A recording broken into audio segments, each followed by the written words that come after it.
Hello, everybody. I'm a minute late because I was setting up a very funny video to show you at the end of the show. Woo!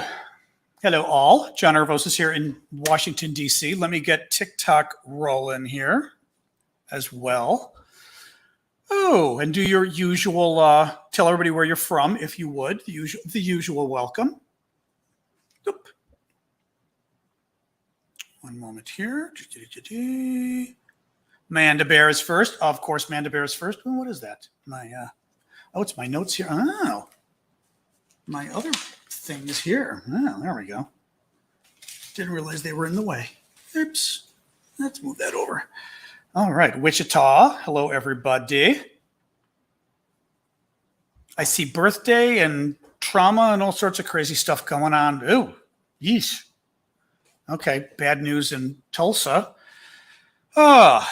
No sound. What do you mean no sound? Hold on.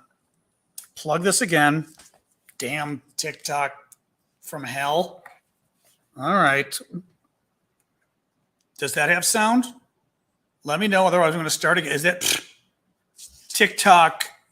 Why do you do this to me, TikTok? God, this software, I swear to God. Bonjour, Michael. Meto. Entre son nom. Debbie and everybody else. Thank you, guys. Hello, Idaho, Utah. I know TikTok's being goofy. TikTok's always been goofy. So, yeah, we're going to go for a couple minutes. Take maybe 2 more minutes just for folks to introduce yourselves. There probably is no Q&A as always, of course not. But what we're going to do today, thank you, Chris and Ted. That's sweet of you. What we are going to do today is the YouTubers and everybody else on that end of things can just submit your questions as always through the comment box, through the super chat, etc.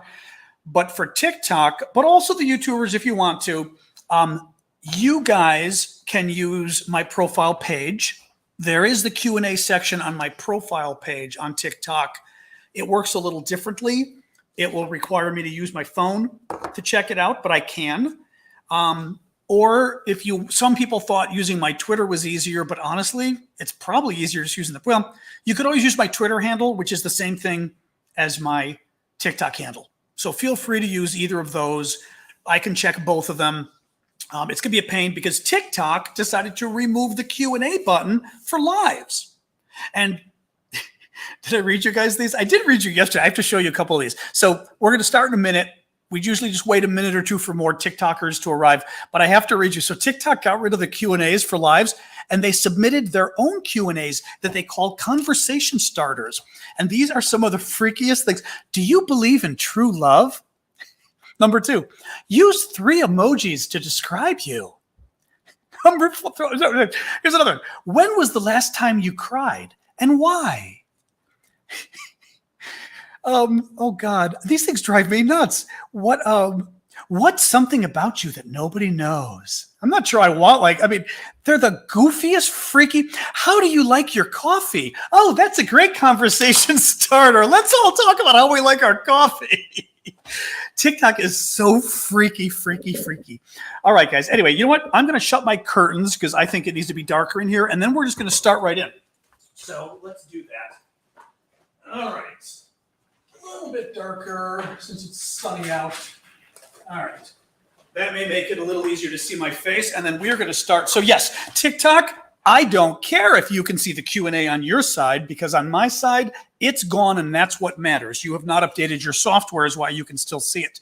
So what we are doing on TikTok, I'm going to, as always, start. I'll go about 20 minutes with the news, and then we will switch to the Q&A, the question and answer period, and we will have, there we go. We will have back and forth with TikTok and YouTube, etc. On TikTok, then submit the questions either via my profile page. You will see a Q&A button on my profile page. You can submit them there, and I can just go and look at them. If you don't want to do that, because I'm not sure whether you then have to leave the live to do that, you could tweet it at me at my Twitter handle, which is the same as my TikTok handle, @Aravosis. For the rest of you, First of all, Feisty Unicorn, happy birthday. Okay, Feisty Unicorn. I always said if you bought a super chat, I'd sing happy birthday. Happy birthday to you. Happy birthday. Come on, everybody. It's Sarah. Let's all do this, at least in writing, do this. Happy birthday to you. Happy birthday, dear Sarah. Happy birthday to you. Woo! Of course, I was being nervous in my good voice. I actually can sing, but that wasn't a very good singy voice. Happy birthday, Sarah. How old are you? Huh? Just kidding. Just kidding. Bon fit, exactly. You're getting it in multiple languages now, Sarah, which is great. Oh, and you're getting streamers on TikTok. People are doing the explosive streamers for you. All right, guys. So that's what we're going to do. You can submit your questions on TikTok at the Q&A in my profile, or come to my Twitter and do it at Aravosis. When we get to that part of the show, we'll do it that way. Thank you for the glasses. And as I said, on YouTube and etc., put the questions in the question box. If you do super chat questions, I will always get to those first. And I even promise for super chat questions that I will get to them next, meaning even if we're in this part of the show where I'm explaining the news, if you do a super chat as a thank you, I will get to your question next, or your song, whichever it may be. I think that's it, guys. Make sure I had one more. Oh, no, Feisty Unicorn. That's what I had. All right, I'm going to leave Feisty Unicorn up just to remind people it's her birthday. I'm guessing her. Oh, yeah, Sarah. That's her. And let's dive right in, guys. So the news for today, got an update on Severodonetsk. So interesting, actually, update, because somebody had asked this yesterday, and they were not wrong. Somebody had asked yesterday, oh, the question box is gone. Yes, that was so 5 minutes ago. Actually, folks, if anybody new comes in on TikTok and asks about the question box, if you could explain to them how we're going to do it using my profile and Twitter, that would help a lot. Thank you. So we're going to talk about Severodonetsk first, which is the big effort the Russians are making in eastern Ukraine. And I mean, they're throwing in crazy numbers of troops. Thank you, Sharon. I forgot to mention, I will always call out the fun stuff you do, the fun little TikTok-y gifts you give me as well. So I will always thank you for those as well. So the Russians have thrown a ton of troops, a ton of equipment, and now my nose is itching for my allergies, except I'm not going to be like the Russian and go right in there, at trying to take the town of Severodonetsk. It is the last city standing free of Russian control in I say far eastern Ukraine. There's sort of two eastern Ukraine provinces that are these breakaway provinces, but they're not really breakaway. They're provinces where the Russians have been basically financing terrorism to pull them away from Ukraine and make them part of Russia. Severodonetsk is the big battle going on right now. The Russians control anywhere between 70 to 80% of the city. But what is interesting, and I'm going to read you some details of this from some of the analysts, everyone thinks the Russians are wrong here, meaning it was a dumb move by Putin to try to take the city. He's trying to take it so he can basically tell people in Russia, look, we took the Luhansk, which is the province in the far east, right? We took Luhansk. Look at how great, look at how it's Ozymandias from the poem. Look at how mighty I am. Everyone despair. But it was idiotic because he's wasting too many men, he's wasting too much equipment, and he's getting way too little bang for the buck, as we say, meaning he's not getting much of a benefit. Now, what the Ukrainians are doing, which is very smart, they have now started backing out. Somebody asked about this last night, and you were correct. Somebody last night was asking and said, I saw that the Ukrainians were actually withdrawing. That is true. The Ukrainians withdrew to another nearby town because they determined it wasn't worth it. They would have lost. They're already losing a lot of troops. Zelensky had said, God, it was something like 150 to 100 deaths a day and 500 injuries a day. And the Ukrainians are already losing enough troops. They assessed correctly. And I'm not giving you rah-rah here. This is actually the strategic analysis from the Institute for the Study of War, which is one of the folks I look at that's very good. They're here in Washington, D.C. A lot of the military experts looked at them, and they say that this was actually a difficult but smart move for Ukraine because people were criticizing Ukraine and saying, hey, why aren't you putting more men at saving this town? And the correct military assessment was, this town matters, but it doesn't matter nearly as much as, for example, Kherson, a province we've talked about before that is in southern Ukraine, right north of Crimea.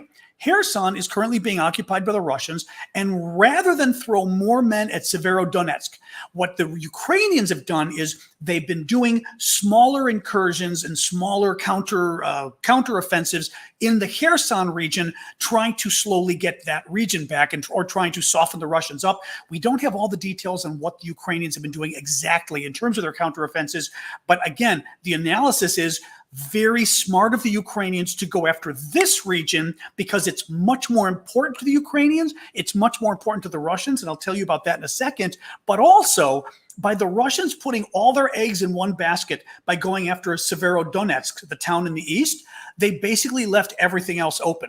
They've had to take troops away from the other regions, and now is the time for the Ukrainians to basically strike back at the other regions, and they're doing it. So that's the general analysis. To give you a little bit more on this, so Kherson. The reason Kherson, which is again in the south, a little bit west, like east of Odessa but north of Crimea, okay? The reason it's so important is, and this was a very interesting analysis from the Institute for the Study of War, they're saying basically after a ceasefire, in other words, if we have some ceasefire with the Russians and the ceasefire inevitably will break down and war will start again, or preparing for the next war. And again, the Institute for the Study of War made very clear, everybody thinks there's going to be another war. It's not like if Russia gets to keep this land, Russia's going to say, okay, game over, we're not going to attack anymore, right?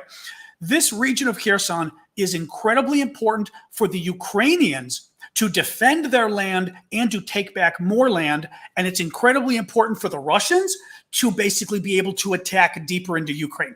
So it's important for both. And while the Russians were wasting their time in the east on territory that it was significant, but not that significant, the Ukrainians were going after the stuff that strategically actually mattered. Putin was going after the stuff that he could do for bragging rights, basically.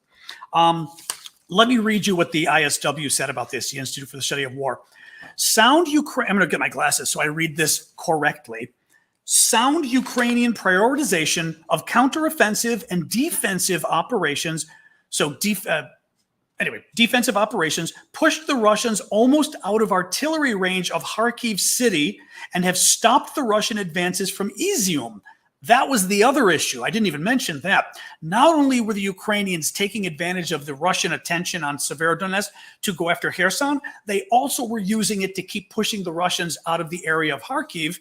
Thank you, Eddie. Of Kharkiv, which is the second largest city in Ukraine, way in the northeast. So it's saying a Kharkiv city and have stopped the Russian advances from Izium, which is in the east near Severodonetsk, both of which are more important accomplishments than the defense of Severodonetsk. Ukraine's leadership has had to make incredibly difficult choices in this war. Thank you for the origami, Mendit.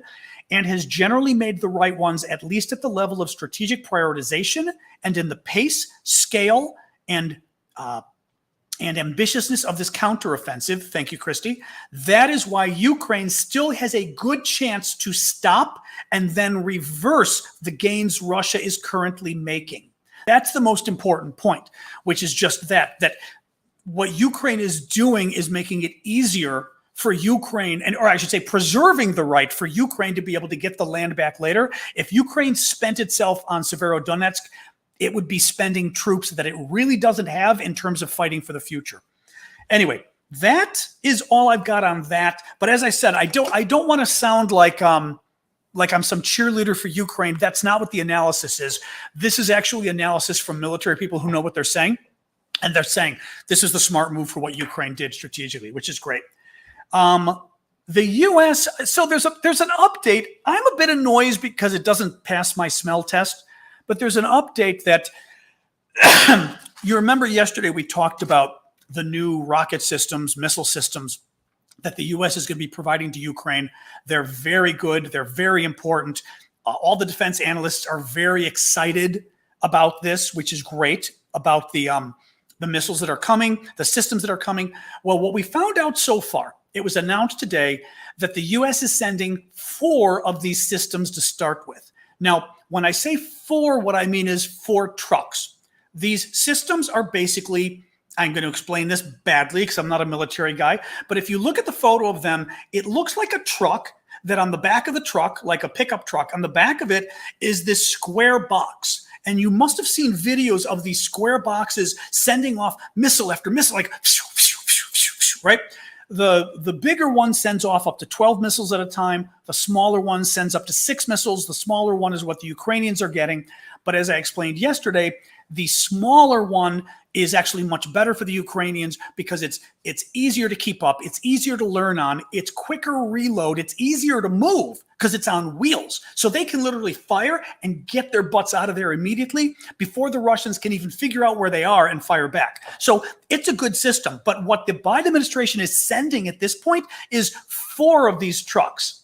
And that had a lot of us annoyed because Ukraine's got a lot of territory it needs to get back from the Russians. It needs more than 4 of these trucks. Not only is 4 not enough, if one of those gets hit, if one of them gets broken down, it's even fewer. Now, some people are saying that the administration is saying that, now I've not seen the administration claim this, but they're saying, oh, the Ukrainians have to be trained first on the weapons, and once they're trained, we'll send more.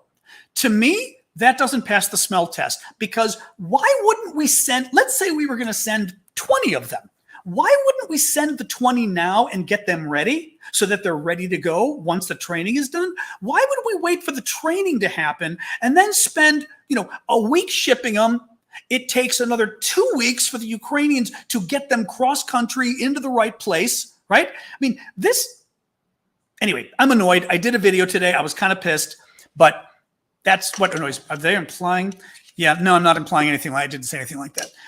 So really annoying, really annoying. If they're training the Ukrainians on these things, you get the other systems in place. So when the training's done, they're ready to go. I smell a rat. Let's see if more than 4 systems go. I think what's going to happen is, or the 4 trucks, I think what's going to happen is there's going to be more pressure and Biden's going to cave again and then give more support. But so help me God, these guys are driving me crazy. The UK is seeking approval from the US to send additional rocket systems on its own, but they're the larger ones, the M270s, which are on, and I believe they're on these tank tracks in essence, the kind of the tracks that a tank runs on. They're bigger, they're harder to use, they're harder to upkeep. Let's see if the US even approves them. I'm not convinced they will, but maybe they will. Nonetheless, it's good for them to get systems anyway, even if they're not as good to use. Chancellor Scholz of Germany on Wednesday. Yeah. We should drink every time Scholz promises something. Chancellor Olaf Scholz of Germany on Wednesday promised 2 potentially significant donations to Ukraine, an air defense system and a tracking radar to help the Ukrainian army locate sources of Russian heavy artillery. Now, I've explained this before. What is nice about the tracking radar is when artillery fires at you, the radar lets you figure out exactly where it's firing from, and you can fire right back and take it out. Well, if you've got these faster systems like we're sending Ukraine, they can hopefully find out where the system is using the German radar or other radar that I think we provided as well, and using this new rocket, not immediately, but maybe in 5-10 minutes, get it set up and shoot, right? So this is great if the Germans are sending this. What worries me is just 2 or 3 days ago, Die Welt, which is a huge German publication. I mean, it's been around since I was a kid, decades, very well respected. Die Welt said that barely any of the weapons that Scholz has promised over the last 9 weeks have actually made it to Ukraine. So, it's nice that Germany promised this. Got to stop saying Germany because we have good Germans. It's fine that Scholz is promising this. I don't believe a word that Scholz says. He does not want to help Ukraine. Whenever the push comes to shove and he gets embarrassed, then he says good things. But until this stuff starts making its way over, I don't believe Scholz. There was a story that I have not seen anywhere else. It was, I think, on a Ukrainian news source because I got it via the Kyiv Independent. And it says that the Russians and the Turks have tentatively agreed to let the grain out, right? The Russians have been blocking the Ukrainian ports in the south and stopping the Ukrainians from exporting their grain, which causes a risk to the Middle East and to North Africa of starvation. The Turks are saying that they may have reached, again, I didn't find this anywhere else, but that they may have reached a deal under which the Turks go and demine the waters, and then the Russians will let the Ukrainian ships go and send the grain. Well, then I see this little detail buried in the story. Listen to this. Lavrov, the Russian foreign minister, said that this agreement stipulates that as a result of demining, in other words, as a result of the Turks getting rid of the mines in the water, Ukraine will not strengthen its military potential. I don't know what that means, and will not harm the Russian Navy. So if I'm reading this correctly, we've got to find out more, but if I'm reading this correctly, as a stipulation, thank you, Ali, for that, of the Russians stopping holding thousands, if not millions of people hostage in the Middle East and North Africa for the grain, the Russians will release the grain if the Ukrainian military promises to never attack the Russian Navy again, who is busy sending missiles into Ukrainian cities and killing civilians. That's how I read this, and it's bullshit. So let's see what happens. I have not seen this story confirmed anywhere, but it strikes me as a bunch of BS. But let's see. Let's see. Thank you, Poppy. I know I need something to perk me up. That story pissed me off. Thank you.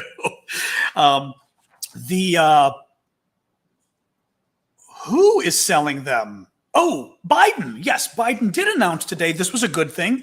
As always, let's see how many of these get sold.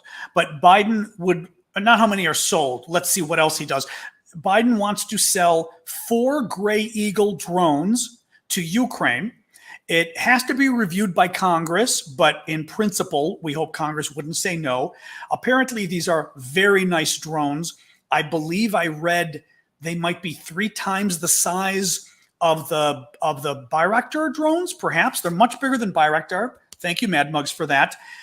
They carry Hellfire missiles, which are great missiles, and they can fly for 30 plus hours, which is a huge deal because the other drones, well, some of the other drones go 30 minutes, some of them go several hours, but being able to go 30 hours not only allows you to sort of linger in the air and look for targets, and mind you, these drones are reusable. They come back home, you charge them up again or fuel them up and they go again, but being up there for 30 hours means it can do a lot of intelligence collecting.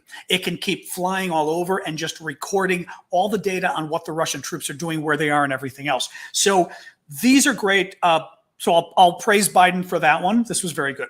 Hungary's being bad. Surprise! Hungary has blocked the EU sanctions.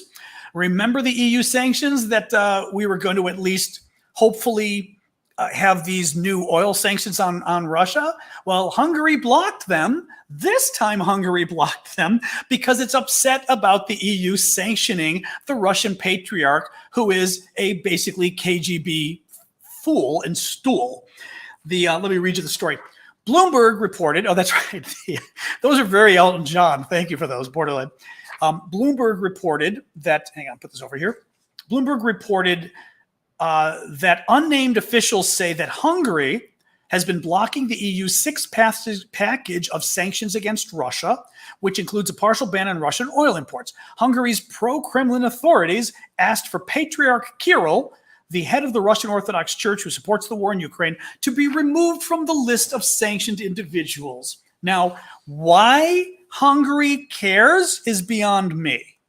Nonetheless, Hungary being Hungary. Report from the Kherson region, which I've told you about earlier, that region that's right north of Crimea, really key to Ukraine getting its land back and to Russia invading further in Ukraine, currently occupied by the Russians. Russian troops are reportedly dressing up as Ukrainian soldiers, going door to door. Now, mind you, this is the region I've told you about too, where they've had bombs going off, threatening the local, this region and the one next door, Zaporizhia, they've had bombs going off, threatening the collaborators, the local collaborationist governments. They're dressing up as Ukrainian soldiers, which is a war crime. You're not allowed to do that. They are going door to door and knocking on the door, pretending to be Ukrainian soldiers and saying, hey, We're trying to get information on Russian troop movements. Have you seen anything you can tell us? And anybody who tells the fake Ukrainian soldiers, oh my God, yes, we saw something in the field over there, they kidnap them and take them away.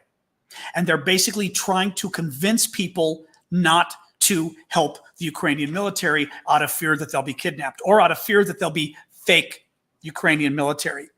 Oh, little bit of anti-Semitism craziness there. Bye-bye. Okay. I got my first troll today on my own. Kalush Orchestra, and this is another story I couldn't get confirmed, but the Ukrainian press is saying that the local Ukrainian branch of Eurovision is claiming that Kalush Orchestra, which is the orchestra, remember, that won Stefania, their song, that won the Eurovision Song Contest, they then, hi Miriam, they then auctioned off their trophy from the contest and they sold it for 900,000 euros, which is pretty much $900,000, and are using it to buy 3 drones, 3 obviously very good drones for the Ukrainian military. Well, the report the Ukrainian press had said that Kalush is actually going to be getting a second trophy now to replace the one that they sold. Again, don't know if it's true. It was in the Ukrainian press. I couldn't find it quoted anywhere else. So either you are ahead of all the news or I'm telling you BS. So, we'll find out in a day or two. The U.S., we found out, has been providing offensive cyber operations to support the Ukrainians. We know nothing beyond this. This came from the head of U.S. cyber operations, which is also, he's the head of the National Security Agency, which is our spy agency that listens in on signals intelligence, meaning it's the spy agency that, would read your emails, would listen to your phone calls, would use satellites to spy, by camera on things. They say they've been supporting Ukraine through cyber operations, but we don't know what and we don't know where, because obviously they're not talking about it. The last story I've got, and then I've got a funny to show you. The last story I've got is the FBI director, Christopher Wray, said today that the Iranians had a plot to launch a cyber attack on the Boston Children's Hospital. And the Boston Children's Hospital is a huge hospital, very well known nationally here in the States. And the Iranians were planning a cyber attack on it. The FBI found out in advance, thank you, Tyson, and warned the hospital about it, and they were able to help the hospital fight off the attack. My suspicion as to why Iran is doing this is it's a look at what we can do kind of thing, right? If we can attack this hospital and we're willing to attack a children's hospital, we could go after all the hospitals in America and basically kill a lot of people. Anyway, it was thwarted, but kind of a jerky thing of the Iranians to do. And finally, hold on, I've got to pull up this. I forgot the tweet too I wanted to show you. I've got a video I have to show you, which is the funniest damn thing. So the Russians last night, tweet from their UNESCO Twitter account. UNESCO is one of the UN agencies, and Russia, the Russian mission to UNESCO, tweets from there, and they're tweeting about how Russian culture is better than other cultures, and they're talking about cancel culture. Cancel culture is, in America, it's a phrase that's often used on the right, and Putin picked it up and has been using it as well to try to basically to try to curry favor with the right here in America, and claiming that the world is Russophobic and trying to cancel Russia's culture, right?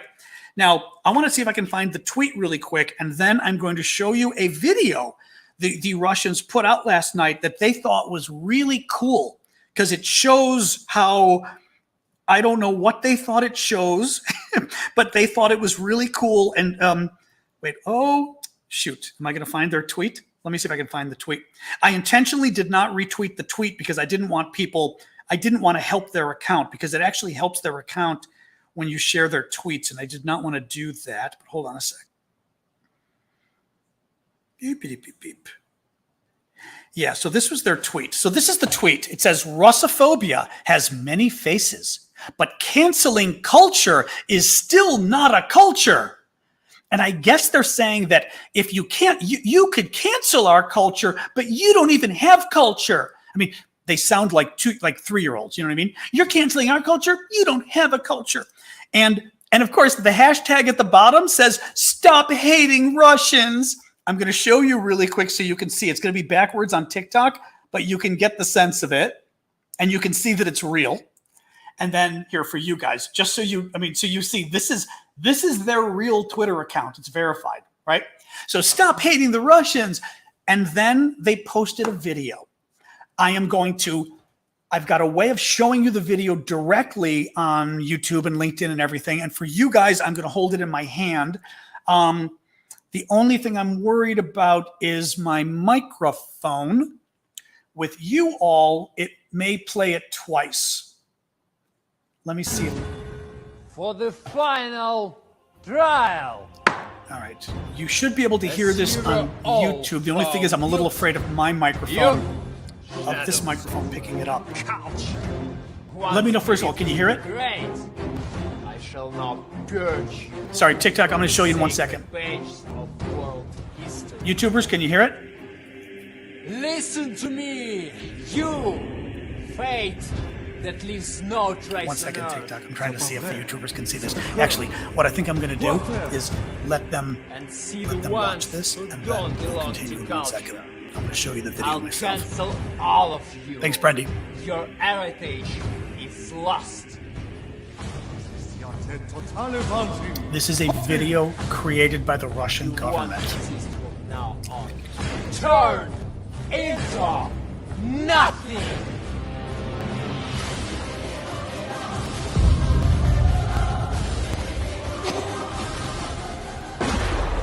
I say there is no darkness, but ignorance. Help is on the way. Oops, looks like your spell backfired. Catch it.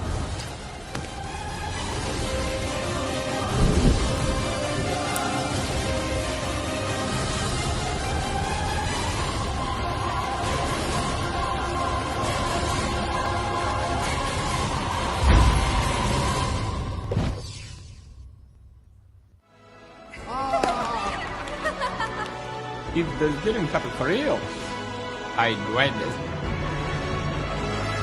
Cool, c'est le pied.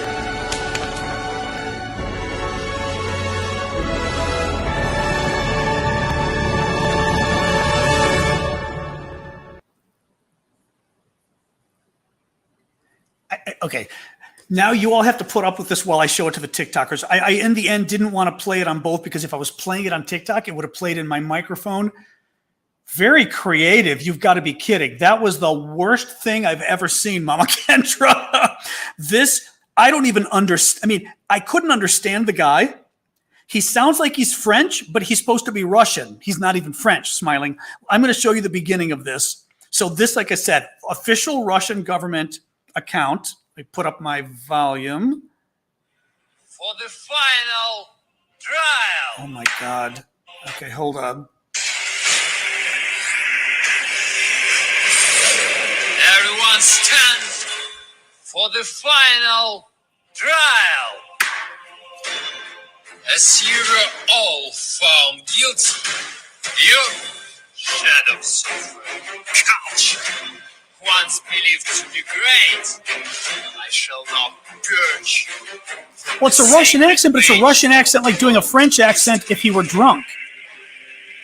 Listen to me, you fate that leaves no trace on earth. C'est pas vrai. C'est affreux. Quoi faire? And see the ones who don't belong to culture. I'll cancel all of you.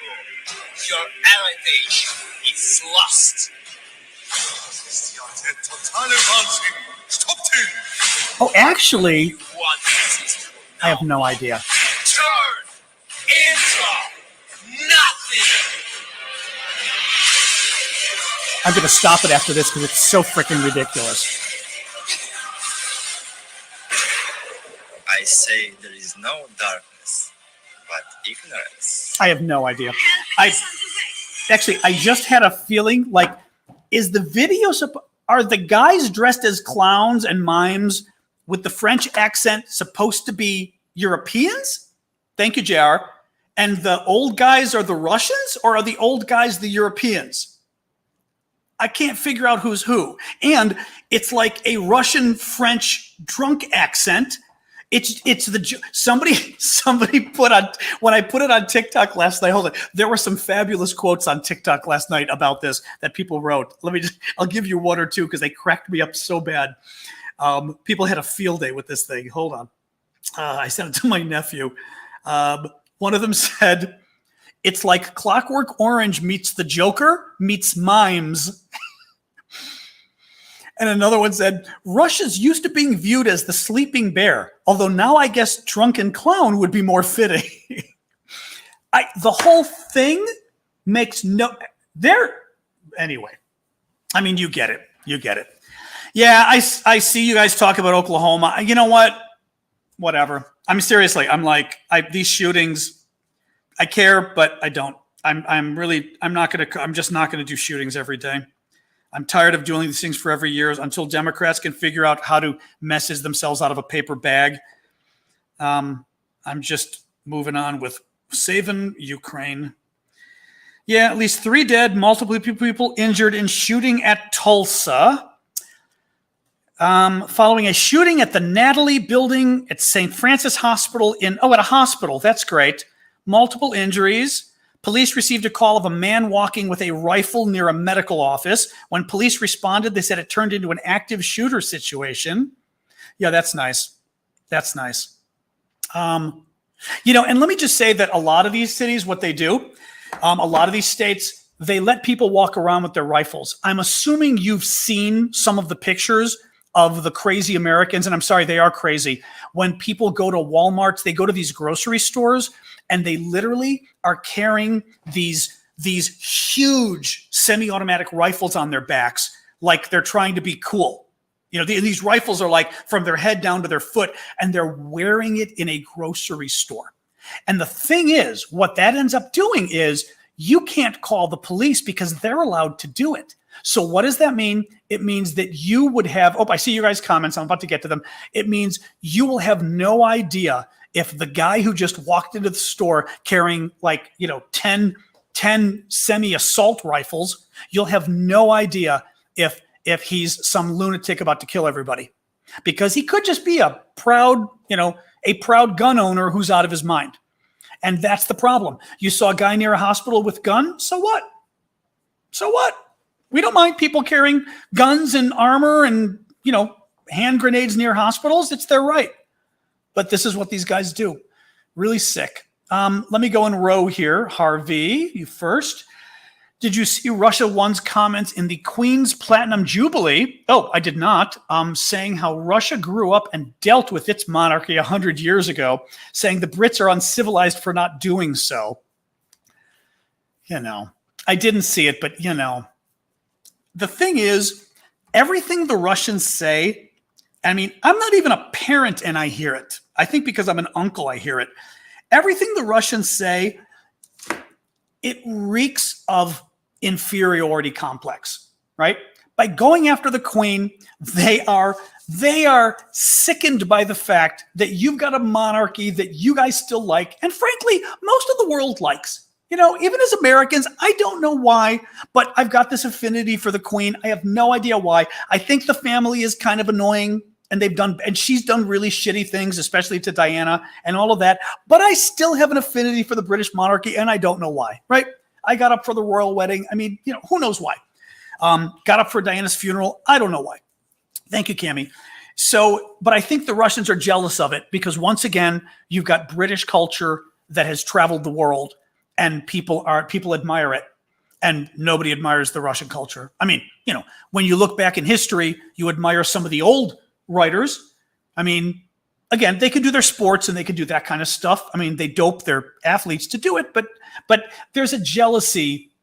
They're so jealous. They're just so jealous. It's really kind of amazes me.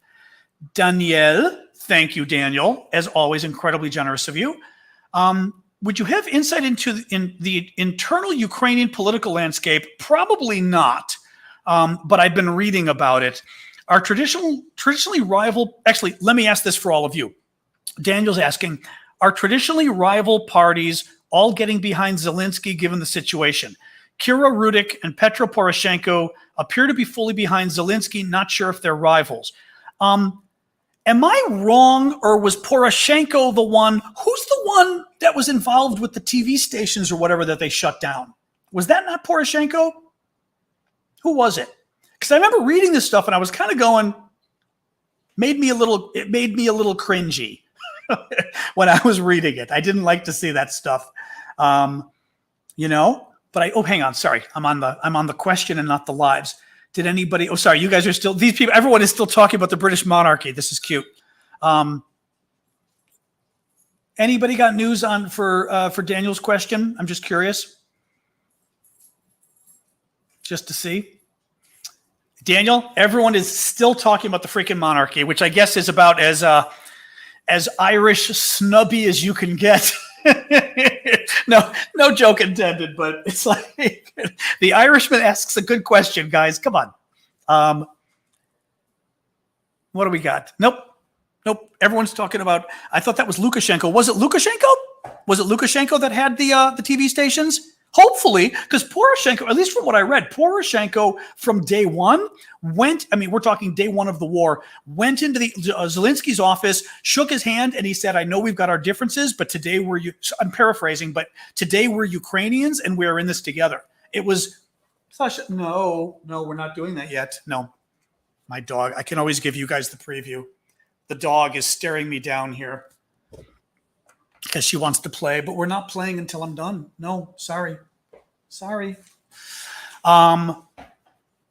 Syndicate also has no answer. So I feel bad, Daniel. I feel bad. No one's got an answer for that, Daniel. Oh, I know. Is Russian, whose name I will never pronounce correctly around? Yeah. Everyone is still talking about the freaking monarchy, Daniel. We should have known this. I should have put the monarchy question at the end. I know that was Sasha being very jealous. All right. You did. You got a tough one. I don't mind you asking a different one for free because you did spend a lot on that question. So feel free to ask something else if you want. Do you need to go out or what are you doing? Sorry, my dog. Do you need to go out? Don't just sit there. Okay, there you go. 1 second, gang. Oh. All right, go out. We're at the dog in, dog out phase of the broadcast here. Okay, guys, I know about Tulsa. Stop messaging about it. We know about Tulsa. I already read the quote from the paper. We already know. I mean, I appreciate you mentioning it, but we already know, and I even read the latest update from the paper. Yeah, Daniel, feel free to put another one. I feel bad about that, Daniel. You stumped us all. Flint, I'm assuming exactly. And next is Evening Wear. It's very well. The thing is that Russian cartoon literally comes across as being a Saturday Night Live, like a comedy special. You know, just crazy. Well, okay. So here's what we're doing for Q&A, guys. As I said, for TikTok, feel free to go to my profile and you'll see Q&A. Those are the Q&As that are for me to answer with videos, but you can still enter your question there. I'll go right now and I'll just take the first several, assuming they're from you guys. For you all, it's much simpler. You can just put your questions in the comment box. Now, I do have some new, oh, I didn't see your super chat, B. Madsen. Tell me what it is. Type it in right now for us. I did not see it. Oh, hang on a second because Syndicate had set me up with a nice little thing here that records the super chats. Let us see, Syndicate, if it's live and working today. One moment.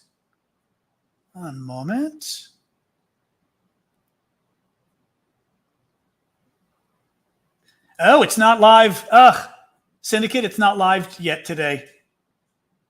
Shoot, I should have asked you to turn it on again. It's dead. Yeah. Do whatever you did the other day, if you can, to turn it on again. So here's the missed question. Okay. Lighter news, but since it's June, this is B. Madsen's question. Did you see that Did you see that LGBTQ army members, thank you, Miss Mickey, for that, LGBTQ army members have their own patch, the mythical unicorn since during what? What's the rest of the question? Since during Crimea 2014, people said LGBT people didn't exist in the army. Oh, do you mean Ukraine? Oh, interesting. Ukrainian LGBT people have their army members have their own patch. It's a unicorn? Oh, that's hilarious. Yes, Sasha is barking. You're fine. But Sasha's barking at the neighbors right now. She's not actually barking to come in. But she was barking, yes. Oh, that's hilarious. That is hilarious. Reboot it because it's definitely not updating again. It's doing what it did the other day. Yeah, it's showing me yesterday's question still. And yesterday, once you rebooted it, it literally started everything on its own. I didn't even have to refresh the page. So for whatever reason, it does that sometimes. Marion, look at Marion buying a super sticker rather than asking me a question I can't answer. Thank you, Marion.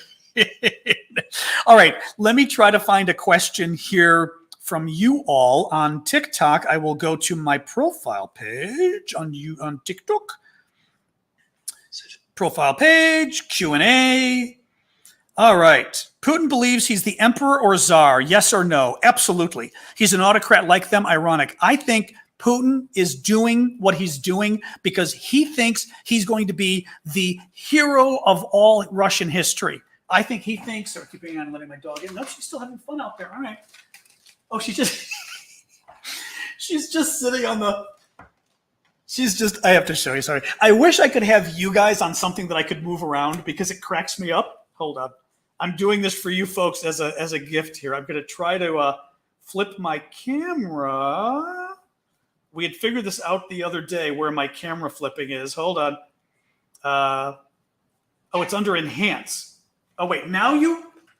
Oh, no, she's right there. Hold on. Oh, come on. Flip camera. Here we go. So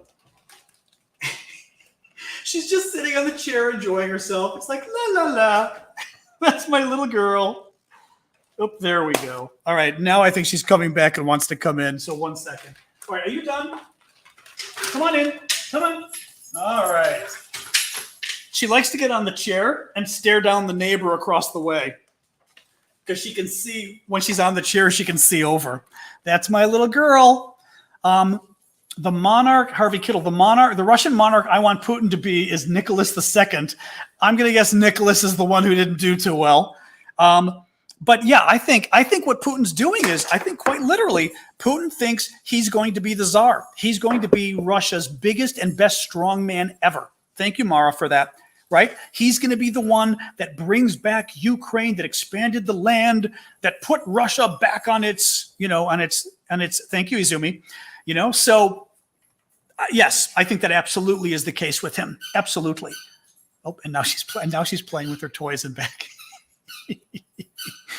It cracks me up when dogs play by themselves. It's so funny.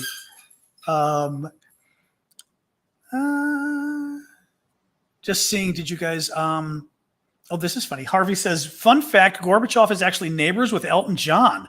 They both have residences in Windsor, UK, which are directly next to each other. That is funny.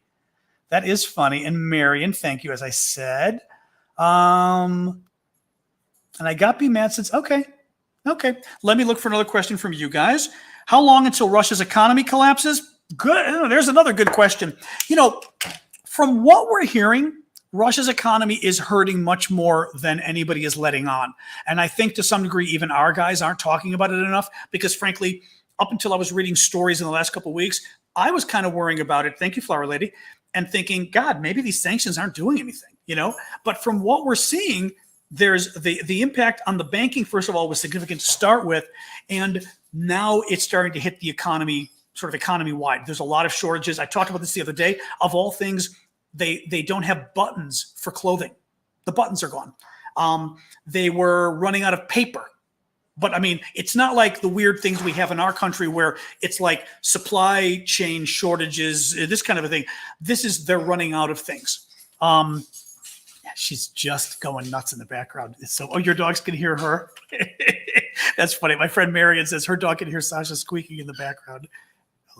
She's totally, it's funny. She's really, Yeah, you can't see her though. No, she's on the other side of the chair. So let me pull up another question. Sorry. Oh, what are we saying here? Russian syndicate says Russian economic isolation could last at least 5 years, but more likely will be measured in decades. Now, mind you, one of the issues is their economy could shrink. They were saying 15 to 20% this year. That's not small. Okay.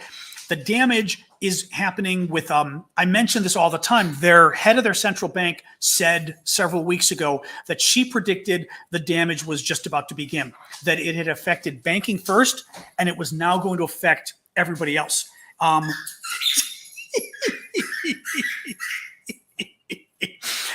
Oh God! I mean, because I think the people on TikTok got the view of her. She's just running around back and forth. They crack me up when they. I'm sorry to taking about my dog, but they crack me up when they do stuff like this because they're so human in a way that they like play by themselves. She throws her toy around and catches it and stuff. It's the funniest damn thing.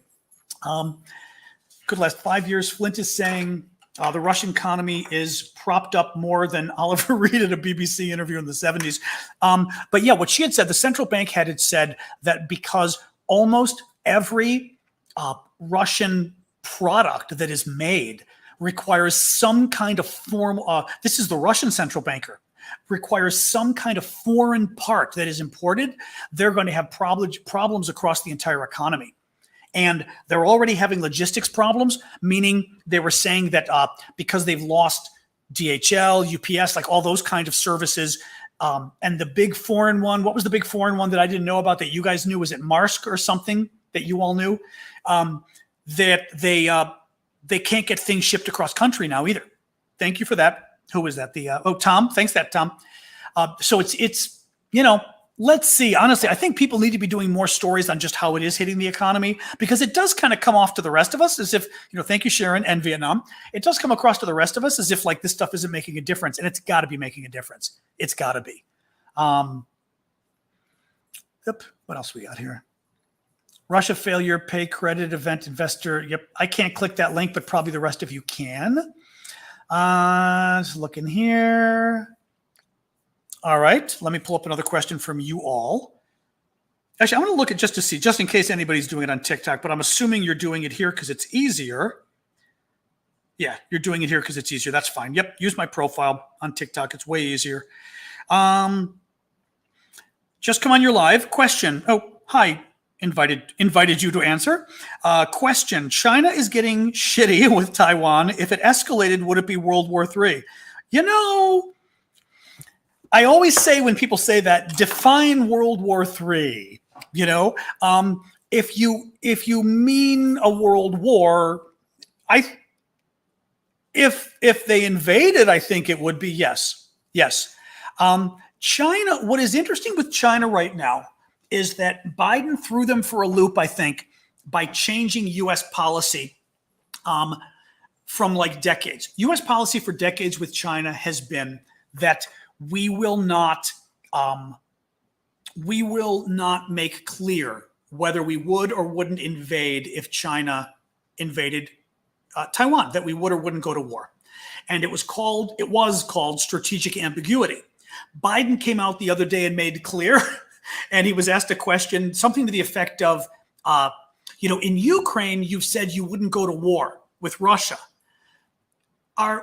Would you do the same? Would you make the same commitment in Taiwan, or is it different, or something like that? Or would you go to war over Taiwan? And he said yes, it's totally different. But he said yes, it's totally different than Ukraine. He says so, meaning the Ukrainian response would be totally different. And if I would imagine the Chinese were not very happy about that, but in view of everything going on with Ukraine, it ups the cost of going to war in Taiwan now for China, because China is seeing how the world has rallied to help Ukraine. China should assume that the same coalition that helped Ukraine will help Taiwan. Absolutely. Part of the reason we discussed this the other day, Taiwan really controls, thank you, Marcy, controls the world's semiconductor chip production. China makes some of them. China makes really bad semiconductor chips. The top chips come from Taiwan. Most chips come from Taiwan. And I believe, whether it was Syndicate or one of you, did a little more research because I had always heard the number around 90%. And apparently of the top chips, of the best semiconductor computer chips, a ridiculous percentage, whether it's 90% or something, come from Taiwan. There is no way the US and Europe are going to let, or I would say the US and our allies in Asia, Canada, Australia, et cetera, New Zealand, are going to let China get monopoly control on the world's semiconductors that are needed for every computer. Not just computer now, but cars and everything else, right? There is no way. My refrigerator's got these things in them. So I think, yes, it would be a world war, I think, if China invaded Taiwan. Yeah. We wouldn't have a choice. Now, the only thing is, what if it were Donald Trump as president? And I don't say that to be a jerk about Donald Trump, but I am not at all convinced that Donald Trump would go to war over Taiwan, right? I don't think so. I think Donald Trump would say, Australia, you want us to go to war? It's going to cost you $1 billion. Japan, $10 billion. Europe, $100 billion. He would charge them all, I think, literally, for us going to war. So I don't think, and what worries me is if Trump got reelected, China would know this. At least China would suspect that there's no way Trump, they'd offer him a hotel or something. That's the problem with Trump on this stuff. He doesn't believe that America should be taking the lead on these things, and doesn't believe that we have sort of a unique responsibility to, defend freedom, but also they're semiconductor chips. You don't even need the altruistic reason for it, So, yeah. More questions. Again, I can always grab more chat questions from the TikTok folks. They're my prolific question people. But I'm just looking here to see if you guys have more on YouTube. Let me see here. Florida. China would get literally nothing out of actually invading Taiwan, that they wouldn't have people. Invading Taiwan. They wouldn't have people to buy anything and wouldn't have the infrastructure anymore if they do the same as what Russia's doing now. Well, part of the problem too is, what happens? China invades Taiwan, and the last thing that's going to happen before China gets, literally, let's say China invades and it's over, China is going to take over Taiwan and there's nothing we can do to stop it. The last thing that's going to happen is maybe not the nuking, but the very mother of all bombing of every Taiwan semiconductor factory, potentially. Because there's no way it would be a crisis for the world, but there's no way in hell they would let China get that. So, no, it would be a mess. It would be a mess. Here we go. Lilia. It was Lukashenko. Okay, thank you, Lilia. Lilia is saying all parties are behind Zelensky. Oh, this is for Daniel. Daniel, here you go. All parties are behind Zelensky. Lukashenko in Belarus did the TV crackdown. Was it Lukashenko?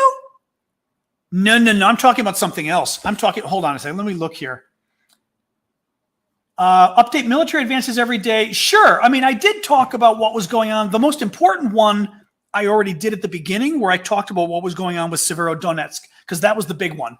And we do know that there have been multiple counteroffensives, small ones that Ukraine did in the Kherson region. We do not have the details on it, but we know that they were successful. But that's what we've got. But I did a long discussion at the beginning about Severodonetsk. Hang on a second here. Maybe I'm crazy and I read about Zelensky. I don't think so. This was Ukraine. There was something about having three. Was it Lukashenko? There was something about having 3 TV platforms, and 2 of them were shut down for the duration of the war. Thank you, Madeline. The gold mine. Woo! Shoot, now this is going to bother me. I don't know where I was reading this last night. Ukraine. Let me try this again. Hold on. Ukraine television stations.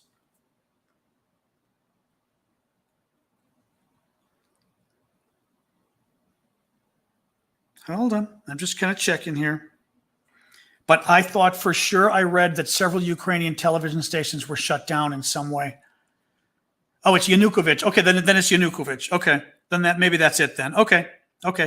Because it just seemed a little weird. But then again, if the stations were running the same way that, Berlusconi, oh, thank you, JR. I almost missed that. And Maria's pride flag. Thank you for that too.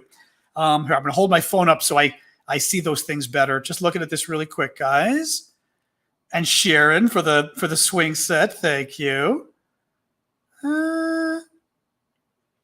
No. It'll take me too long to find it.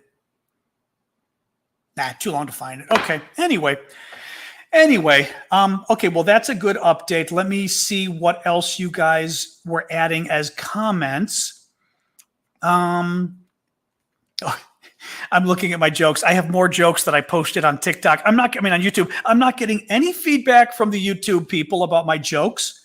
Thank you. I'm going to put them up so the folks on the other services can see. Why do the KGB thugs always walk around in threes? One can read, one can write, and the third keeps an eye on the two intellectuals. They make me laugh.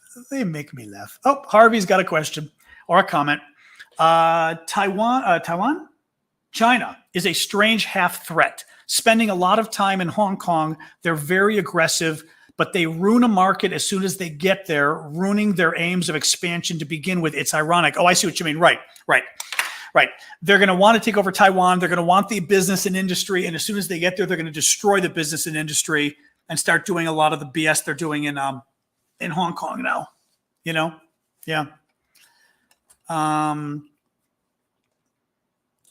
China will never invade Taiwan.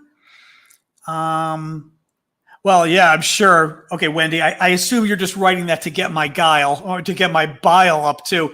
Sorry, but Wendy says over on YouTube, the Russians on TikTok. Thank you, Flower Lady. Oh, and exactly. I always forget, guys. Make sure you tap the screen. We're trying to get the likes up there because you never know. It might help. It can't hurt. The Russians on TikTok seem to indicate, for the most part, sanctions aren't doing much of anything.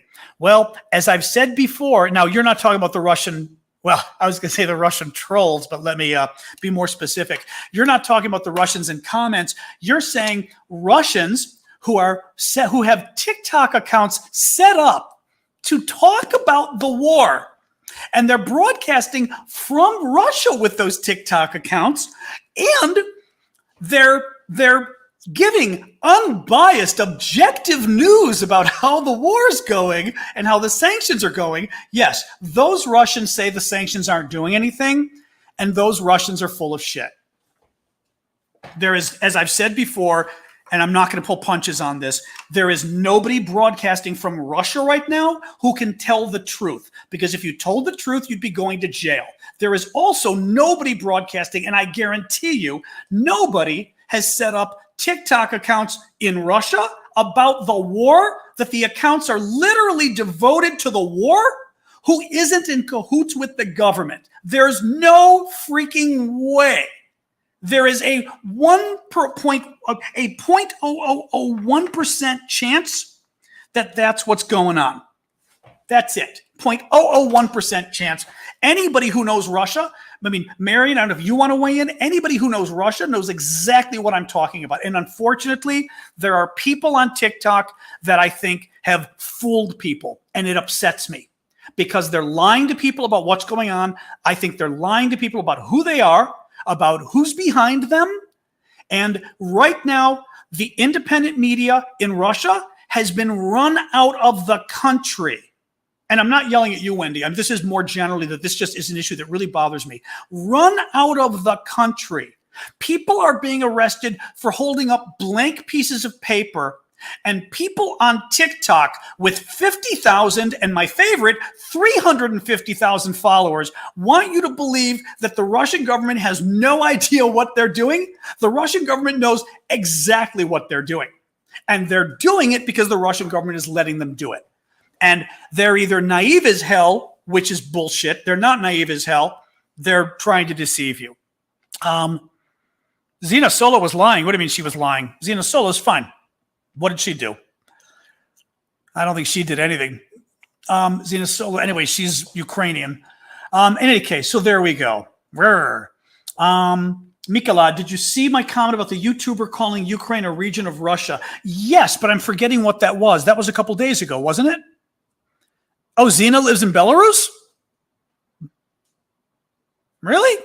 Well, let me see. I have to see that verified somewhere because I don't want to be necessarily reinforcing propaganda. If that, fair enough, but I'd have to see that confirmed by somebody else. I don't want to be repeating that kind of stuff unless it's confirmed, because otherwise it could simply be propaganda meant to go after a prominent Ukrainian, which is what it very well could be. What else we got here? What else we've got here? Yeah, exactly. I think my guess is that's propaganda. Yeah. 200,000 kids among Ukrainians taken by Russia. That is correct, Robert. We always knew that. We knew the number was around 230,000 or so. Thank you, Candace, for that. And Candace again for that. I always like to bow the hat down. Yes, I know who Lukashenko is. And I know who Yanukovych is. Yes. Just looking to see what more comments folks had here. Now, what is this, PB&J? Did you see One Brave Man performance of the anthem of the Sikh riflemen? Oh, there is a red viburnum near the puddle near the walls of the Kremlin. I have no idea what you're talking about. I don't know. Some performance happened by the walls of the Kremlin. I have no idea. The anthem of the Sikh riflemen. Oh, there is a red viburnum near the puddle. I don't know. The grain, that might be, yeah, Lile, that might be what I'm talking about. There were two TV stations I thought shut down in Ukraine, 2 news stations or something like that. And they've got the one now that they've sort of unified the news on it. Pretty sure that's what I'd heard. This was another quote. This was another, you stop at this point, stop repeating that because it hasn't been confirmed. And if you repeat it one more time, I'm going to assume that you're a Russian troll here. So I'm happy that you think it's true, but stop repeating it at this point because I'm not going to believe it's true until I see it. So I don't want it repeated again. Mods, you've been warned. Moderators, if she brings it up again, kiss her goodbye. So the other joke I put up, because I've got a little bot that throws jokes up here, is on the Estonian border, a border guard is filling out Vladimir Putin's entry form because he wanted to go to Estonia. The border guard says, occupation? Putin says, not today, just tourism.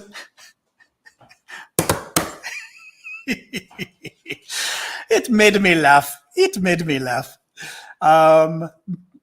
Don't know about Turkey. Anybody got breaking news from Turkey? Sad, but a very true joke in that case. Let me see here. Yeah, nothing on the news here about Turkey. I mean, nothing here. Nope. I'd have to see. Find me an article that says there's a huge explosion in Turkey. Where are you seeing it? Just scrolling here, see what else we got here.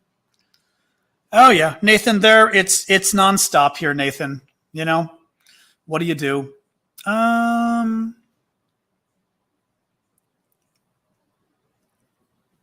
So Harvey's got a joke. Zelensky calls Putin. Zelensky says, hey, Volodya, want to hear a joke? Putin, sure.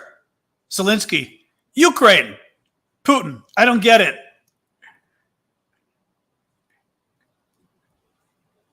Is the joke that Putin doesn't get to have Ukraine? I'm having a hard time on that one, Harvey. A little about that one. Yes, Linda, the problem is we have no idea. What? When Trump was in office. I don't know what you're talking about, Linda. To block someone who's only stating a fact. I have no idea what you're talking about, Linda. Russia did not do anything when Trump was in office. Yeah, Russia didn't do anything when Trump was in office because Russia didn't want to do anything to offend Trump because you don't piss off the cow you get the milk from for free. So yeah, there's no way. You're sorry, but you're being a little trolly with that comment. I'm sorry. Anyway, what else we got here, guys? Let me look. We got more time. We got a few more minutes for comments. Let me go back and pull another Q&A up from you guys. The long thing behind me is Baleen from a whale. We can talk about that more during the we have our little after party for about 10 minutes where we just hang out and talk about stuff. And yeah, thank you guys for unbanning CJ. I appreciate that. Thank you, Nicolina. I love the jokes. I think the jokes are, surprisingly, it's not easy to find good Soviet jokes or good Russian jokes. I've been trying, and it's not particularly easy. It's been kind of annoying. So there you go. Thank you. Who was the Marcy? Thank you for the hearts, Marcy. Hang on a second here. Here's the thing. Dem in Texas is asking if I can enable auto captions on TikTok. Here's the problem. The reason I don't is because TikTok, among other things, has a feature that you can have captions go automatically with your videos. And it sounds like a great idea. The problem is the captions are pretty bad. They get a lot of things wrong. And if you've got to edit every video, it's a lot of time that you're editing captions. And it's kind of annoying. The reason I at one point, 2 different times now, actually, I turned them on anyway. And I said, you know what? Unless it's something outrageous, I'll let it go. Big deal. You know what I mean? I mean, at least the gist of it you can understand. And I had a bunch of people then comment and go, oh my God, Russia invaded Ukraine? No, excuse me, Russia invaded Korea? And I went, oh God, what happened? And the damn thing changed. Whenever I would say Ukraine, it would say Korea. So every time I say Russia bombed Ukraine or Russia invaded Ukraine, it said Russia bombed and Russia invaded Korea, and everybody went crazy. And I was like, you've got to be kidding me. You can edit the captions. It is such a royal PITA to edit the captions. It's not even funny. It's a pain in the ass, especially when I'm doing 3-minute videos, which I do a lot of longer videos. For an 8-second video, it's really easy. For 3 minutes, it's a total pain because also you're going through and trying to sync it and see, is this all right? What did they get? Anyway, I may try again, but they really lost me when they declared war on Korea. I was like, I can't post stuff where all the deaf people are looking at this thinking we declared war on Korea. But they're terrible. The subtitles are terrible. I don't know why. But I can try again. Look, I'm happy to turn it on again. It just pisses me off, like I said, because they do such a bad job. I can turn them on again. I'll turn them on again for you guys. Actually, I've got to do it once I put a post up. I think I've got to do the subtitles. Thank you, Melissa, for that. I know. Well, see, some person said here she does enjoy laughing at the captions. People make fun of the captions because they're so bad. But again, sometimes they can help. Cat and mouse. Yep. Hang on here. Let me see what else we got here. I was going to the more of the Q&A. Has Russia been doing nuclear exercises? Yes. I don't particularly care, but Russia is in the middle of holding nuclear exercises with about 1,000 troops or something that are part of their nuclear response. And, they're just trying to freak everybody out. That's all they're doing. Pose questions if you would on my profile page. TikTok got rid of the question feature, which is annoying. So now you have to go to my profile page, look at the Q&A, and click Q&A and write a question there. And I'm literally looking at them on my phone. It's annoying. But TikTok just wiped the question feature out in lives, and none of us can figure out why. It's very annoying. What kind of pro-Russian term? Oh, I know what you're talking about. Is this, was this the separatists and some of that language they were using? I saw people complaining the other day about this, Downy Chick. Is that what it was? I don't know. Yep, PITA. Didn't you know that one? Yeah, I think people say PITA. Pain in the A is PITA. Sorry, just looking here. Oh yeah. Sorry. Did it get confused and it thought Rob was posting a link? Sorry. Let me go here again. Should we all be skeptical of World War III or nuclear war, or should we just believe it's all a bluff? I'm getting worried from the UK. I think it's all a bluff. There's always, war is always a possibility, so to speak, right? I mean, it can happen. I mean, war can happen, but it's a bluff. It's a bluff. Putin the thing with the bluff is, and this is what I keep telling people, we've got nuclear submarines. The Brits have nuclear submarines. I mean, I heard maybe you only have 3, but one of them is, in the water at a time underwater. The Russians can't get to it. So you've got a sub underwater that probably has, I don't know, 18 missiles, and maybe does each one have 5 to 10 warheads? So maybe you've got 90 to, I don't even know, 500 nuclear bombs that you can launch at Russia. Russia's not going to nuke the UK, because if Russia destroys the UK, you get 5 subs, even better. Somebody says 12. They're growing by the minute. But the point is, the United Kingdom has a number of nuclear subs. And if Russia were to attack them, the United Kingdom would attack Russia back. And if Russia destroys the United Kingdom, Russia knows the United Kingdom will destroy Russia. It's not going to happen. Now, the only thing you've got to worry about is, they talk about accidents happening and things like this, okay? I mean, it is true that if we're at war with Russia and we're literally, American troops are taking over Russian towns or vice versa, then you've always got a risk of it going too far. Because, right, if the Russians are about to take Washington, D.C., are we going to let them do that, or are we going to drop a nuclear weapon on Russian forces? Then it gets scarier. But you'd have to have a war already happening for that to happen, and it would be a war not like in Ukraine, but a war where we're literally bombing each other's soil. I don't see that happening. I just don't. So no, they're trying to freak people out, and they're trying to freak it out exactly what's happening, where you're getting worried.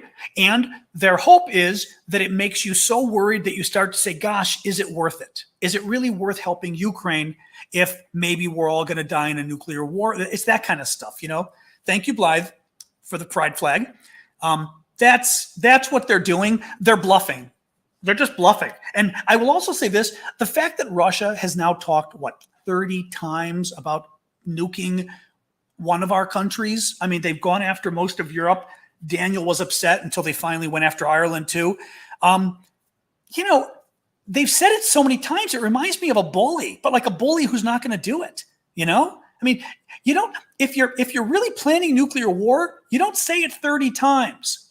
There was a cartoon. I wish I saved the cartoon, but there was a wonderful cartoon somebody drew, and it showed like a boyhood Vladimir Putin. It had Putin's face on a little boy holding up like a missile. And the next scene shows the teacher, the teacher's got like the little glasses and she goes, yes, Vladimir, this is the 7th week in a row you've brought your nuclear missile into show and tell. We all know you have nuclear whistles.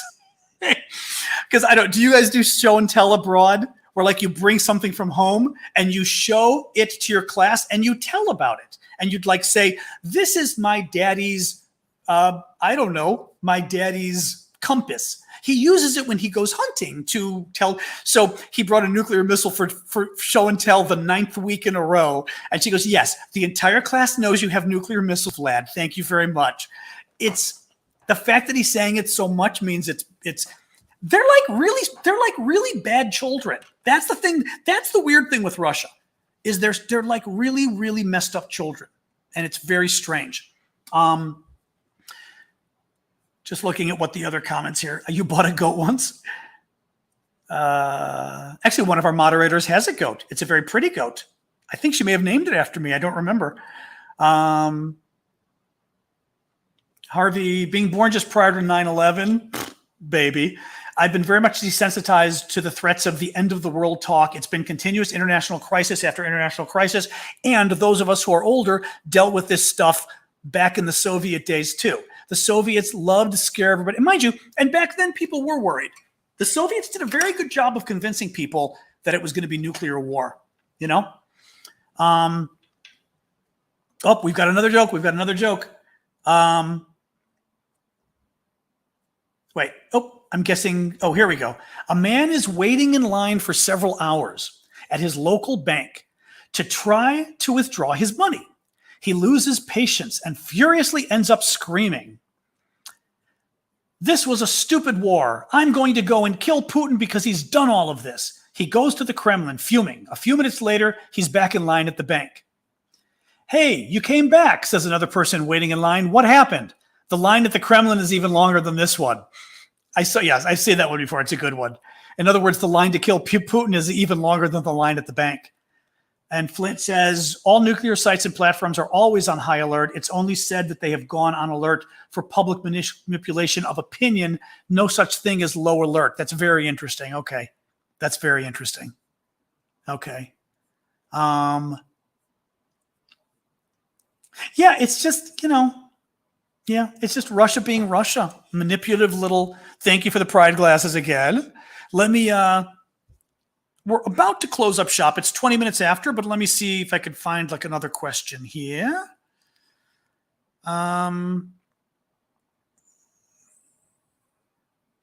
I don't know. That's a really good question. What is happening with all the assets for all these businesses that leave Russia, like UPS and McDonald's? What's happening to their real estate, their vehicle fleets?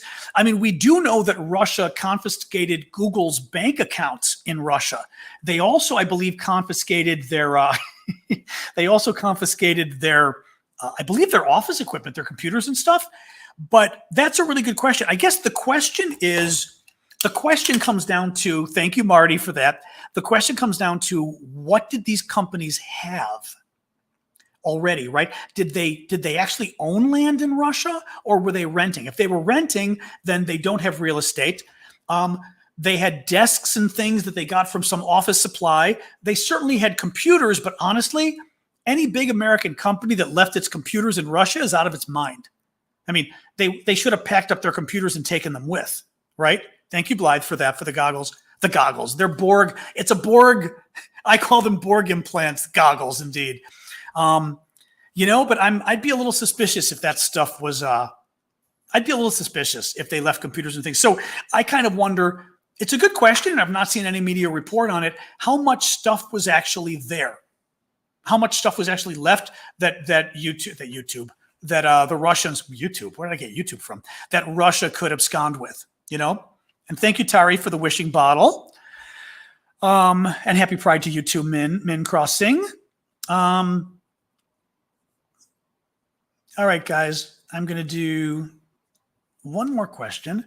My Royal Navy Submariner friends are not concerned when we talk, if that helps people feel any better. Okay, in other words, his friends with the Royal Navy who are in the actual nuclear submarines, they're not sitting there going, oh my God, this is scary. What's going on? They're kind of like, okay, whatever. It's Tuesday, it's Wednesday. So yeah, it doesn't mean you should take these threats, as a joke, totally. Thank you, Cammie, for the pride glasses. It doesn't mean to totally take them as a joke, but I just have a hard time. I used to have a hard time with it. Yeah. Well, Pat Riley, bluffing the news is like kids talking about bringing guns to school, except that it's not always a bluff, though, because I don't know if you're joking or what, because it's not always a bluff, obviously, with the kids there. But we haven't had a lot of people threatening to set off nukes who have sent off nukes. Yeah. Yulia's weighing in on this, too. Yeah, so someone was trying to spread a lie about Zena Solo earlier, and we sort of shut them down. So if that person is spreading it anymore, I've asked the mods to get rid of them. But somebody was trying to spread the lie, and it sounded like BS to me. And by the way, this is something I'm always telling people, is if something sounds like an oh my God kind of story, I ask people where they got it from. Like people here were saying bombs went off in Turkey. My immediate response was, oh, where'd you hear that? And let them tell me a credible news source. I don't want it from a crazy news source. I want to, if they say CNN, I've turned on CNN before behind me and there's been nothing on there, which means the person's lying. Or sometimes they've gotten it from a newspaper and, they kind of, it's a story from 3 months ago. It's right. There could be all sorts of reasons, but this woman was saying this and I said, no, I haven't heard that. Where'd you hear it? Oh no, it's true. And by the third or fourth time she kept saying it's true, it looked suspicious because why would she say it 4 times? And why would she bring it up like in the middle of this? Oh, and she brought it up. Actually, Yulia, I don't know if you were on at this point. She brought it up because I was talking about the Russian TikTokers because somebody asked me about the Russian TikTokers and how they kept saying that, oh, the sanctions aren't working at all. And I went on my soliloquy about the fact that nobody is on TikTok from Russia with more than 1,000 followers who isn't approved by the Russian government. So, yeah. Oh, there you, yeah. Okay. I was not familiar with the conspiracies, but it certainly sounded like one, especially since I had just mentioned how no one should trust anybody broadcasting from Russia right now who claims to be broadcasting about the war. Because anybody who's broadcasting about the war who's honest is dead, in jail, or has fled the country. They're not on TikTok showing where they live, using their real name. It's not happening. And it pisses a lot of people off when I say that, but unfortunately, I've got a lot more experience, and Yulia does too, and my friend Marion does too, among other people, dealing with the Russians over the years. You know, I've been dealing with them since they were Soviets. So, and I've been dealing with trolls online. I've been dealing with online communities since 1995. So this stuff ain't new to me, sadly. All right, guys, I am going to call it quits on the questions because it is already 8:26 p.m. by me. We've been doing this for almost an hour and a half. So I will do my usual where we hang out for about 10 minutes and we just kind of chat, fun style, and about anything that isn't too heavy of a topic. So yes, that is my baleen from the mouth of a whale that I got from Alaska. It is not allowed anywhere in the U.S., except it is allowed. And she's on a roll again. She is just a terror today. Oh, all right. Okay, what's up? Sash, all right? Oh, hi. Oh, God. I've got the, now you all can see her on the side of the couch.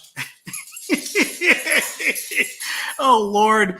It was 93 degrees today, so we went out for a walk, but it wasn't a crazy long walk because it was 93 degrees. Oh, she wants water. 1 second. She did have water, but she drank it all. 1 second. Oh, I will do the good idea. I'll do the recap.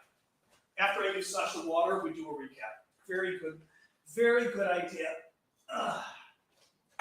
All right. Very, very, very good idea. Yes, we did not do a recap yet, but she just cracks me up. She gets more excited when we've had days like this where she's not been able to go and really oops, what have I got here? Not had a day to really go and walk very long. Oh, thank you, Reed. Lovely community as well, especially the feisty Irish lass. And the laddie and the feisty Irish laddie as well. We don't want to leave Daniel out. I know Sasha's, my dog's an absolute trip. She cracks me up. And I want you to know, I actually made coffee tonight at 6 p.m. because I had the worst night's sleep last night. You know, like if you have the, thank you, Samantha.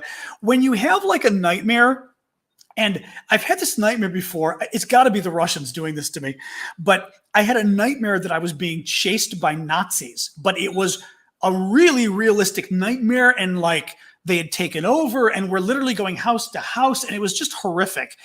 And I woke up 3 or 4 times, and at least and I'm doing the recap, but I'm telling you my Nazi dream first. And I'm thinking, well, at least, Sasha, just wait.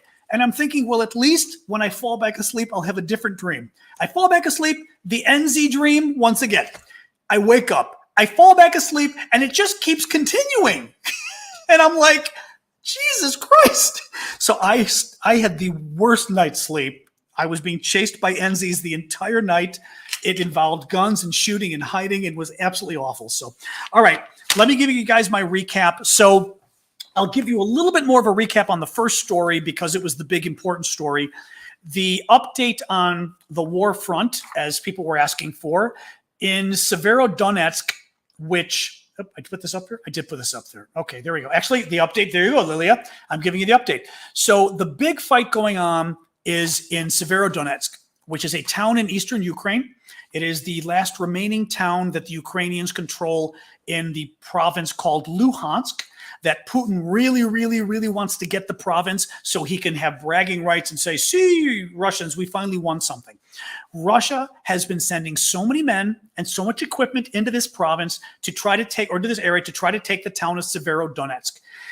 They've got about 70 or 80% of the town taken already. The Ukrainians are now starting to back out and not push any further against the Russians in the town because it's not worth it strategically. It is much more important for the Ukrainians to be fighting around Kharkiv, for them to be fighting around Kherson. other regions where the Russians are either in or were in to push them back further.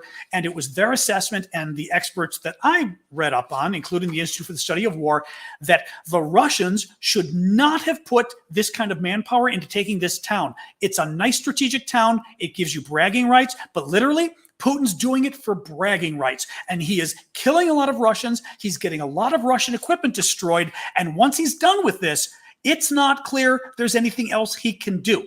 It's not clear that Putin is going to have much left of a push he can do in any other areas after he goes after this town, because he spent way too much manpower there. So what the Ukrainians did, which was smart, they did send a lot of men there, and they've lost a lot of men and women going after that town or trying to defend that town.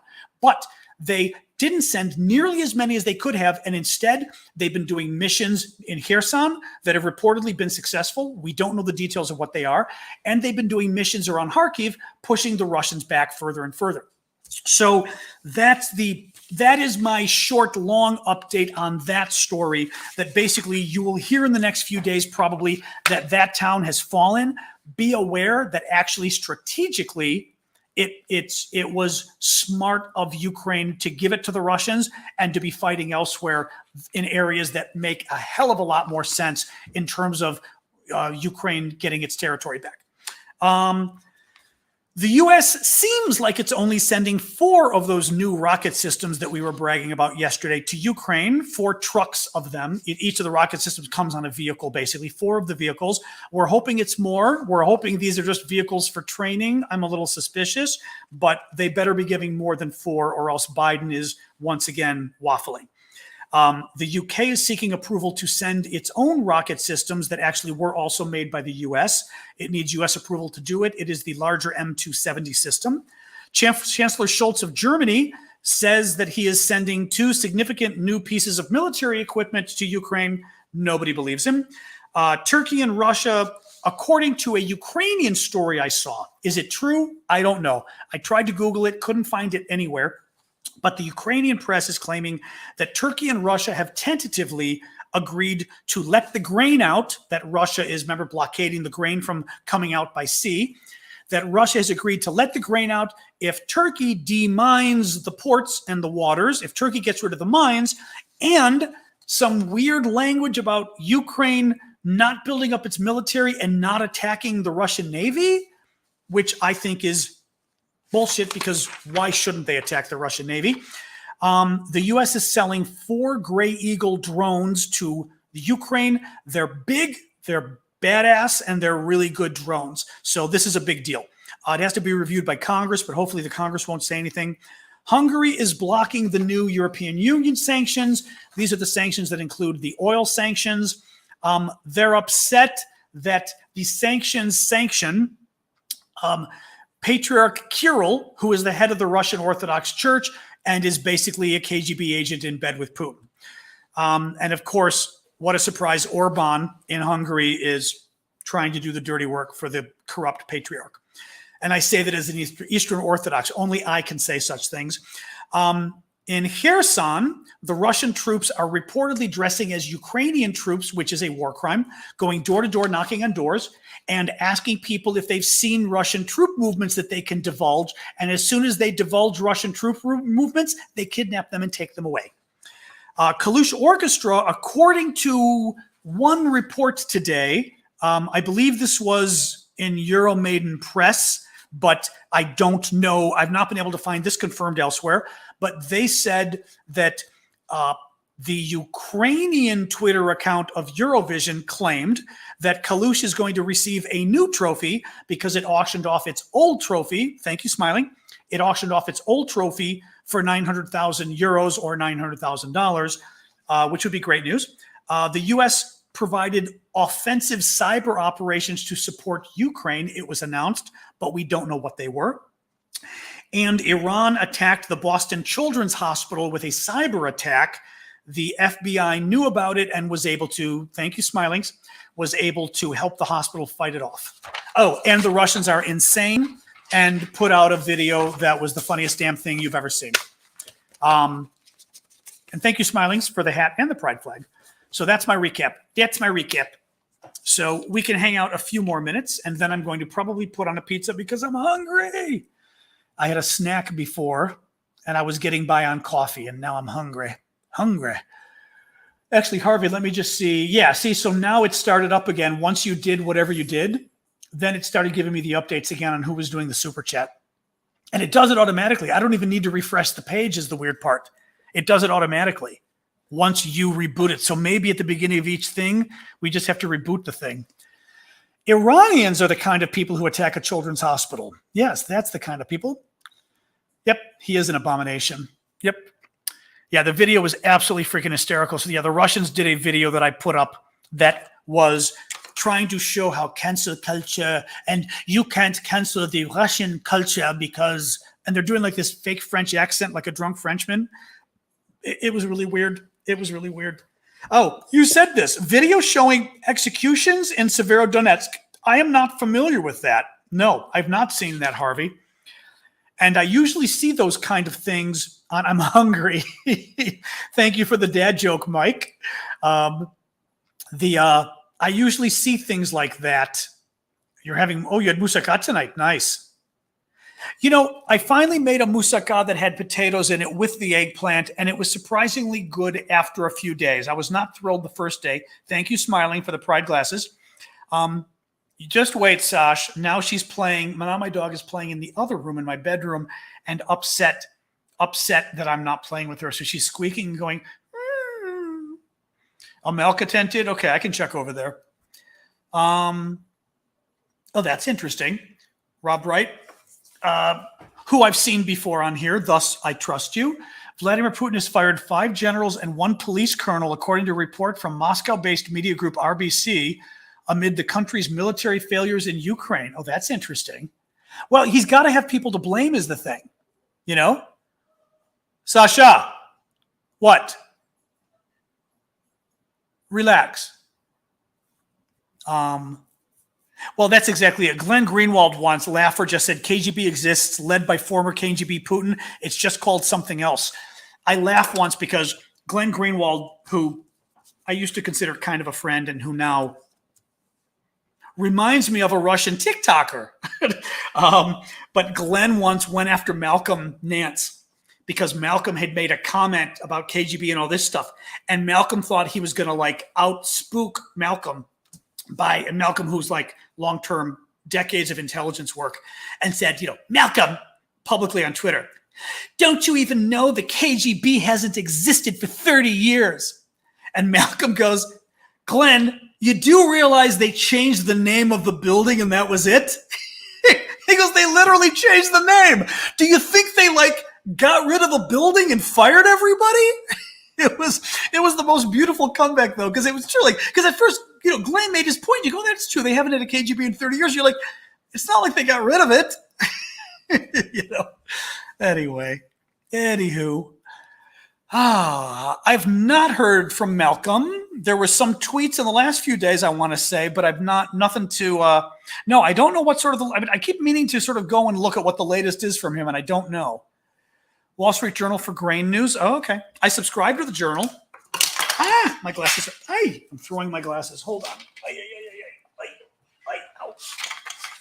Let me pull up my Wall Street Journal. I mean, he was in Ukraine. Did he finally come back? That's what I didn't see. Put up my journal, my Wall Street Journal. Did they have the grain news that I mentioned finally?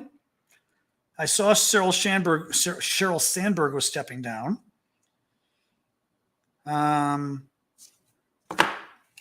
Oh, that's interesting. Documents reveal many Russians broke ranks over Ukraine orders, desertions, and refusal to engage in the invasion have put Moscow in a bind. Interesting. No, these are the old. Hold on. I hate this full coverage. Come on.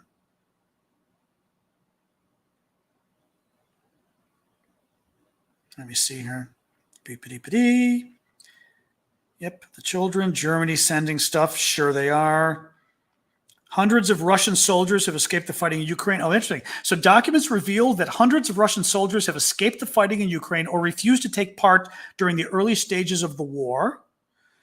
The latest economic data showed that Russian factories saw output and new orders fall again in May, leading to some job losses. Oh, that's the other thing.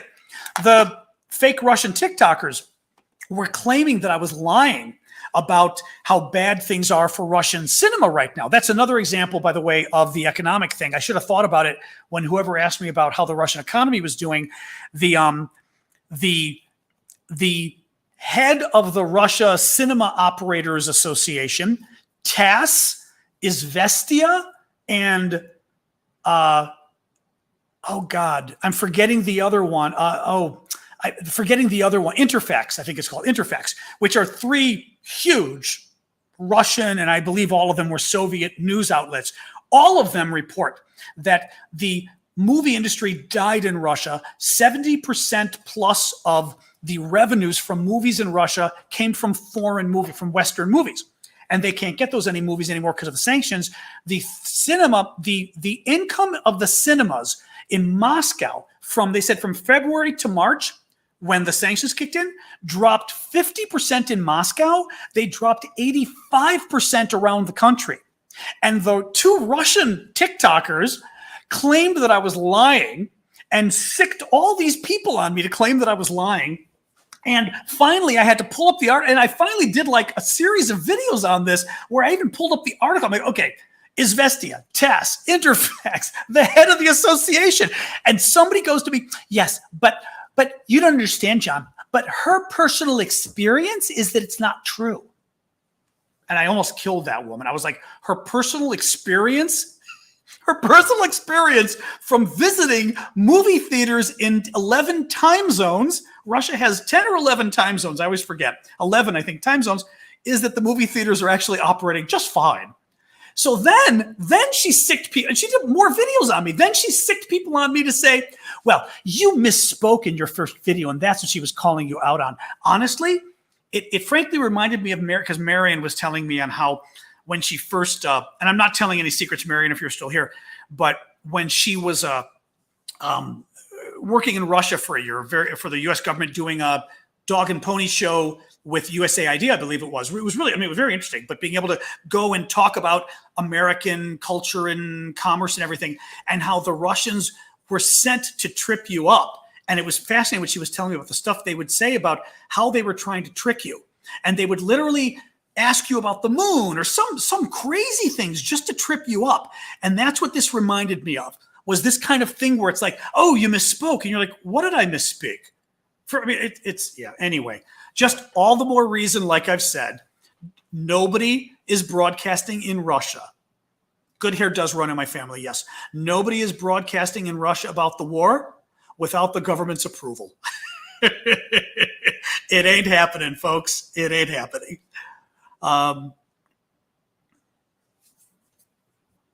Yeah, it depends, Rob. It depends what the price of gas is to the locals, because I'm not sure what you mean. I mean, you mean that's a lot or that's a little? That's a lot, actually. That's not a positive note for Russia, because the average person makes $600 a month in Russia, $500 a month in Russia, actually. So if you're making $500 a month, $2.50 gas is pretty expensive. $2.50 a gallon gas is a lot of money if you're making $500 a month.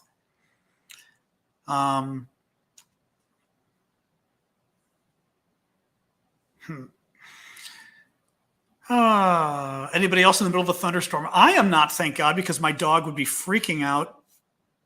She did not say that. Nathan says Marjorie Taylor Greene, who's a very strange, I would say far right, but she's far right, far Trump is the only way to describe her, because she's crazy. She's not really conservative. She is, but she's literally bonkers. I mean, she's just nuts. Said that Pride Month, because this is LGBT Pride Month needs to end so that straight people don't go extinct. Yeah. She's the one the other day who said that, oh God, what was it about that Bill Gates, because now the far right Trumper, like the far right, not just people who voted for Trump, I mean the far right Republican Trumpers, are now believing that Bill Gates is also some evil maniacal genius.